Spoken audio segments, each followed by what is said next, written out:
Hello everyone, how are you all. तैयारी ठीक चल रही है। आई होप आपको वीडियोस अच्छे लग रहे हैं और आपको धीरे धीरे इनऑर्गेनिक थोड़ी बेटर लगने लग गई है। चलो बोरॉन के कुछ और इंपॉर्टेंट रिएक्शंस अभी देखते हैं जो कि पास्ट ईयर्स में काफी बार आ चुके हैं और इस बार आने की पॉसिबिलिटी बहुत ज्यादा है। ठीक है, तो अपने नोट्स तैयार रखो, शुरू करते हैं। तो जो रिएक्शन हमको पहले देखनी है आज वो है सिंपल H3BO3 को हीट करेंगे तो क्या बनेगा। तो ये एक प्रोग्रेसिव रिएक्शन है। थोड़ा हीट करोगे तो क्या बनेगा, फिर थोड़ा और हीट किया, फिर थोड़ा और हीट किया। ठीक है, तो पहले हमने 373 केल्विन तक हीट किया, मतलब 100 डिग्री सेंटीग्रेड। ठीक है, तो एक सिंपल सी चीज है भाई, मैंने प्रीवियस वीडियोस में भी काफी बार बोला है, सीधा सीधा पानी निकाल दो। तो ये है बोरिक एसिड। बोरिक एसिड में से अगर आपने H2O माइनस कर दिया तो ये बन जाएगा HbO2। ठीक है, अब इसका नाम रखना है। तो आपको याद है हमने पुराने वीडियोस में बोला था कि अगर एक मॉलिक्यूल में से एक पानी निकाल दोगे तो मेटा बोलते हैं उसको, तो इसका नाम है मेटाबोरिक एसिड। ठीक है, अब अगर मैंने इसको 433 केल्विन तक हीट कर दिया, मतलब करीबन 160 डिग्री, तो क्या होगा। तो देखो यार, आप ना इस चीज को ऐसे समझो कि जब भी आप हीट करोगे तो पानी निकलेगा। तो पहले आपने 100 डिग्री पे हीट करके थोड़ा पानी तो निकाल लिया। अब आप और हीट कर रहे हो तो यार पहले से पानी निकल चुका है। अब और पानी कैसे निकलेगा। तो एक काम करते हैं हम लोग ना ये वाला जो पर्टिकुलर मेटाबोरिक एसिड है इसके कुछ 3-4 मॉलिक्यूल्स लेके आते हैं और थोड़ा थोड़ा करके उन चारों में से मिला के एक पानी निकाल देते हैं। ठीक है, तो पहले ही काफी पानी निकल चुका है, तो एक मॉलिक्यूल के पास तो अब जगह नहीं है कि और पानी निकाल सके। बट अगर 3-4 मॉलिक्यूल्स आपस में जुड़ जाएं फिर शायद वो अपना पानी निकाल सकते हैं। तो इस केस में यही होता है, ये 4 मॉलिक्यूल्स आपस में जुड़ जाते हैं और एक पानी निकाल देते हैं और बन जाता है H2B4O7। इसको मैं एक्सप्लेन कर देता हूं, ध्यान से सुनो। 4 मॉलिक्यूल आपस में जुड़े और एक पानी और निकाल दिया, अब इनकी कैपेसिटी थोड़ी आ गई। ठीक है, तो ये 4 हाइड्रोजन थे इस तरफ, तो 4 में से 2 चले गए तो बचे H2B4 और इधर 8 ऑक्सीजन थे, 8 ऑक्सीजन में से बचे 7 क्योंकि एक चला गया। ठीक है, ये बात समझ में आ रही है। तो लॉजिक समझो, लॉजिक बहुत सिंपल है। पहले एक मॉलिक्यूल में से एक पानी निकाल दिया, बन गया मेटाबोरिक एसिड। अब आपने और हीट किया, अब और पानी निकलेगा। अब यार और पानी निकलना का स्कोप एक मॉलिक्यूल में तो नहीं है, तो हम लोगों ने 4 मॉलिक्यूल्स को क्लब कर दिया और अब उनमें से एक पानी निकाल दिया। ठीक है, इसका नाम है टेट्राबोरिक एसिड। नाम उतना इंपॉर्टेंट नहीं है बट ठीक है, फिर भी आप सुन लो। तो बोरिक एसिड से बना मेटाबोरिक एसिड। मेटाबोरिक एसिड के 4 मॉलिक्यूल्स को जोड़ा है ना, तो इसीलिए नाम रख दिया टेट्राबोरिक एसिड। अब आप इसको फर्दर और हीट करो। अब सीधा टेम्परेचर की बात नहीं करेंगे, अब सीधा बोलेंगे रेड हॉट। तो जब आप रेड हॉट करोगे तो अब इसमें से और पानी निकल जाएगा। अब और पानी निकलने का स्कोप है क्या, यस। H2O निकाल दो।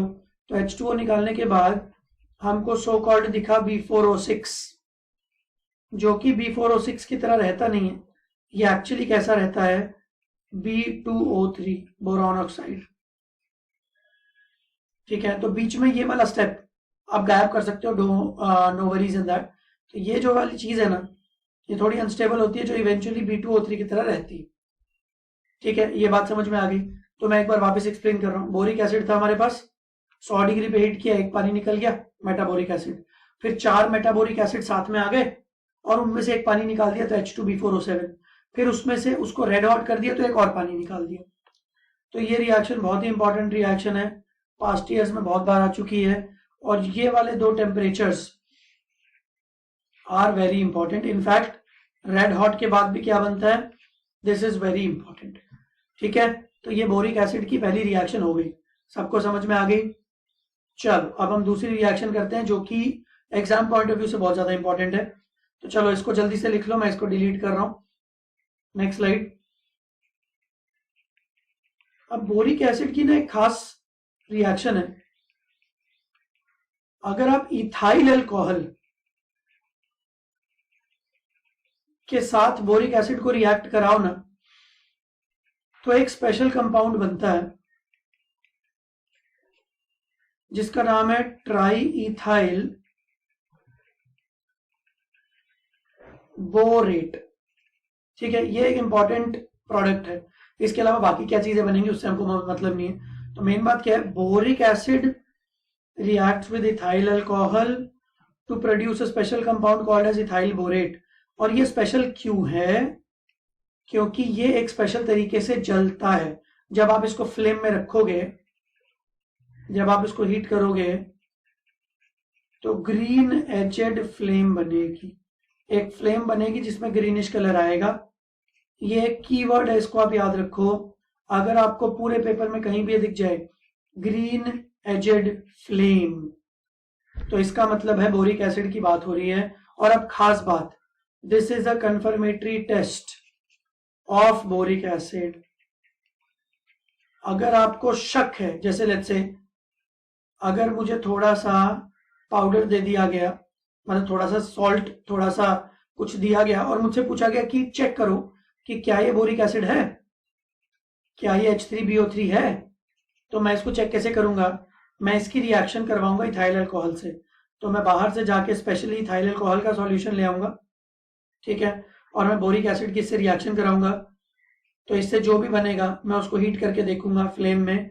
अगर ग्रीन एजेड फ्लेम आ गई तो मतलब वो बोरिक एसिड था, बट अगर ग्रीन एजेड फ्लेम नहीं आई तो मतलब वो बोरिक एसिड तो नहीं था, कुछ और होगा। अब सेम चीज can be used as a test of ethyl alcohol also. तो जब हम लोग ऑर्गेनिक पढ़ेंगे तो हम लोग एल्कोहल्स, फिनॉल्स, ईथर्स नाम का एक चैप्टर पढ़ेंगे, उसमें इथाइल अल्कोहल आएगा। अभी जो इथाइल अल्कोहल है ना, इसका टेस्ट भी बिल्कुल सेम है। अगर आपको शक है कि आपको जो सॉल्यूशन दिया गया वो इथाइल अल्कोहल है, तो आप क्या करो, आप बाजार से बोरिक एसिड खरीद के ले आओ और अब हीट करो, तो यार दोनों की रिएक्शन तो सेम ही होगी ना, ट्राई इथाइल बोरेट बनेगा। तो अगर ग्रीन कलर आ गया ना, ग्रीन एजेड फ्लेम, तो कंफर्म हो गया कि ये इथाइल अल्कोहल था। तो बेसिकली ये जो ग्रीन एजेड फ्लेम है, ये दोनों का टेस्ट है। बोरिक एसिड को भी आप टेस्ट कर सकते हो इससे, इथाइल अल्कोहल को भी आप टेस्ट कर सकते हो। इनफैक्ट आप इससे बोरैक्स को भी टेस्ट कर सकते हो। अब मैं उसका भी एक फंडा बताता हूं जो कि एग्जाम पॉइंट ऑफ व्यू से इंपॉर्टेंट है। अगर आपके पास बोरैक्स है तो आप एक काम करो, आप उसमें सल्फ्यूरिक एसिड डाल दो और आप उसमें इथाइल अल्कोहल डाल दो। अगर आपको एंड में ग्रीन एजेड फ्लेम मिली तो मतलब बोरैक्स था, ठीक है। मुझे इसका टेस्ट करना है। तो देखो क्या होता है ना, बोरैक्स को जब आप सल्फ्यूरिक एसिड से रिएक्ट कराते हो तो बोरिक एसिड बन जाता है। ये बोरिक एसिड फर्दर C2H5OH से रिएक्ट करता है और हमने जैसे ही अभी देखा ये ग्रीन एजेड फ्लेम बना देता है। तो borax when reacts with H2SO4 gives you boric acid और ये boric acid eventually gives you green edged flame. ये बात समझ में आती है सबको? पक्का। अच्छा, बोरेक्स की एक और रिएक्शन जो मैंने लास्ट क्लास में कराई थी, उसी का एक और अच्छा सा वर्जन है, वो भी देखते हैं। मैंने लास्ट क्लास में आपको क्या बताया था कि बोरेक्स को पानी में डालोगे तो क्या होगा। अगर मैंने बोरेक्स लिया और उसको पानी में डाला तो एक तो NaOH बनता है और एक H3BO3 बनता है। अब अभी अभी जो मैंने रिएक्शन लिखी उसमें था Na2B4O7 में मैंने सल्फ्यूरिक एसिड डाला, तो मैंने आपको बताया कि बोरिक एसिड तो बनता ही है, साथ में क्या बनता है, इसके ऊपर कई बार क्वेश्चंस आ चुके हैं। ध्यान से सुनना, कॉमन सेंस है। अगर आप सादा पानी डालते हैं तो साथ में बनता है NaOH। अब आपने डाल रखा है सल्फ्यूरिक एसिड। देखो सल्फ्यूरिक एसिड भी तो एक्वस सॉल्यूशन और सल्फ्यूरिक एसिड ही होता है, तो पानी वानी तो है ही यहाँ पे। तो आप इमेजिन करो कि NaOH बना था, बट उस NaOH की रिएक्शन इस सल्फ्यूरिक एसिड से हो गई होगी, तो एक्चुअली सोडियम सल्फेट बन गया होगा। ये बात सबको समझ में आई? तो H2SO4 एक एसिड है। अब ऑब्वियसली वो एसिड बेस से रिएक्ट करेगा और बेस तो है NaOH, तो एसिड और बेस की रिएक्शन से सिंपल सा सॉल्ट बन गया। और H2SO4 अपना बोरिक एसिड से थोड़ी रिएक्ट करेगा, वो तो खुद ही एसिड। तो एक एसिड एक बेस से रिएक्ट करेगा। तो अगर बोरैक्स Na2B4O7 में हमने पानी डाला होता तो NaOH बनता और H3BO3 बनता। अब हमने इस केस में पानी नहीं डाला, हमने सल्फ्यूरिक एसिड डाला है, बट सल्फ्यूरिक एसिड में भी तो पानी होता है। सल्फ्यूरिक एसिड का पाउडर थोड़ी डाला है यार, सल्फ्यूरिक एसिड का एक्वा सॉल्यूशन डाला। तो जब पानी है तो NaOH तो बना होगा, पर H2SO4 भी सिस्टम में है, तो NaOH और H2SO4 जो दोनों ही सिस्टम में हैं, उन दोनों ने मिलकर सोडियम सल्फेट बना दिया होगा। तो apart from boric acid, the second by product which we have for Na2B4O7 and H2SO4 is Na2SO4। और फिर ये H3BO3 बोरिक एसिड आगे अपना रिएक्शन करेगा, ठीक है, जो हमने अभी किया ग्रीन एजेड फ्लेम। तो ये बोरिक एसिड का भी टेस्ट हो गया, ये बोरैक्स का भी टेस्ट हो गया, ठीक है। तो आई होप आपको ये 2-3 रिएक्शंस जो मैंने कराई ये आपको याद हो गई होंगी। आप इसके नोट्स बना लो अच्छे से, 2-3 बार रिवाइज करोगे याद हो जाएंगी। मैं ये जो वीडियो सीरीज बना रहा हूँ, ट्रिक 1, ट्रिक 2, ट्रिक 3, इस तरीके से, इसका एजेंडा है आपको कुछ इंपॉर्टेंट चीजें बता देना लास्ट मोमेंट के लिए, ताकि आपके कुछ नंबर बढ़ जाएं। मैं बोरॉन की हर रिएक्शन को इस वीडियो सीरीज में कवर नहीं कर सकता हूं, because it will become so lengthy. Then पूरी इनऑर्गेनिक केमिस्ट्री बहुत लेंदी है, ठीक है। और मैं ये नहीं बोलूंगा कि सारे क्वेश्चंस इसी में से आएंगे जो मैं वीडियो में बता रहा हूं, but according to the 80-20 rule जो मैंने पुराने वीडियोस में भी एक्सप्लेन किया है, परेटोस प्रिंसिपल, मैं इस प्रिंसिपल का बहुत बड़ा फैन हूं। अगर आप इस प्रिंसिपल के बारे में थोड़ा जानना चाहते हैं तो थोड़ा विकिपीडिया करिए। 80% of the questions come from 20% of the topics. तो मेरा एजेंडा है कि मैं आपको वो टॉपिक सिखा दूं जिसमें से मैक्सिमम क्वेश्चंस के आने की प्रोबेबिलिटी है, ताकि लास्ट मोमेंट में जब आप थोड़ी थोड़ी, मतलब आपके पास समय कम है, आप दिन भर केमिस्ट्री नहीं पढ़ सकते, आपको केमिस्ट्री फिजिक्स मैथ्स या केमिस्ट्री फिजिक्स बायो कुछ ना कुछ पढ़ना है, और भी बहुत सारे सब्जेक्ट्स हैं, तो आप कम समय में ज्यादा अच्छा स्कोर कैसे करो इनऑर्गेनिक में, उस चीज के लिए मैंने वीडियोस बनाए। तो परेटोस प्रिंसिपल बेटा ध्यान से एक बार पढ़ लो प्लीज, ठीक है। उससे आपको बहुत क्लैरिटी मिलेगी कि क्या नहीं करना है, क्या करना है, राइट। तो जितनी रिएक्शंस मैं करवा रहा हूं उतनी रिएक्शंस को याद रखना, आपका काम इनऑर्गेनिक के लिए अच्छा हो जाएगा, ठीक है। चलो नेक्स्ट वीडियो में मिलते हैं, कुछ और बढ़िया ट्रिक लेके आता हूं। अभी के लिए बाय बाय।